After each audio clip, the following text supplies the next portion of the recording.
Welcome back to the morning show. If you've just joined us, we're here with Pastor Winning, diving into the intriguing world of dream interpretations. In the first part, we explored some common dreams, themes, and their meanings. Now, let's dive deeper into more and more from Pastor Winning. Pastor, yazi ukuthi ke sivale ngophawu oluhle kasithemba ukuthi nalawa amanye alandelayo izobe ichaza nje kona lokho ngoba ngiyazi ukuthi biye kube bukhuni kakhulu mesingena kuyona so asiphuthume kuleli phupho lokuqala.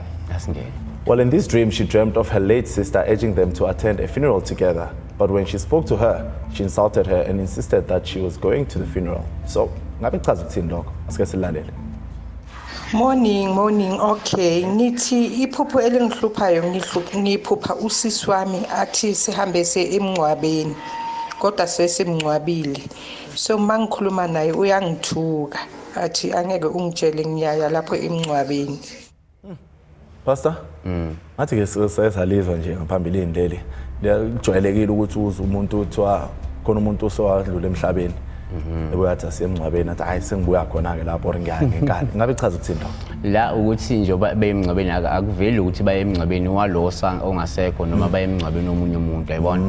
Kodwa kasikuveze kanje ukuthi njoba ethi abambe baye emncwabeni kungaba uphawu olubi uma ethi abaye emncwabeni yabona ngoba lingasikhombisa isifo kuvame ukuthi kwabanye abantu uma umuntu ongasekho evela ngalendlela le kanti vele kuzohanjwa ezihlobeni noma komunye wezihlobo nje khona amlandayo ongenzeke uyahamba because njobe esho ukuthi noma ethi cha akayi lapho lo uthi hey ngenkani ngithi ngiyaya lapho sizolibheka nje kayi2 kungenzeka ukukhona umuntu osuke ezohamba evele lo athi asamsemncwabeni ngoba kunomuntu ozohamba emndenini noma ehlobeni yabo angavela kanje 2 njengoba sesilibheka ngokuhle ke manje ukuthi njengoba lo ethi abahambi bayemncwabeni ukuthi baya somewhere lo uyanqaba lento esekhomba ukuthi kungenzeka lo muntu lo mhlawumbe ubeseze ukuzolanda lo njengoba bethi abahambe enqaba yena lento isisho ukuthi kungenzeka kunalesi sidalo sikwazi ukusimvikela noma kunonkulunkulu akomvikela ukuthi ngicathi ethi abahambe ngoba akukuhle ukuthi umuntu ongasekho efike ukuthi kuwe asahambe sendaweni ethile yabo ngoba usuke wena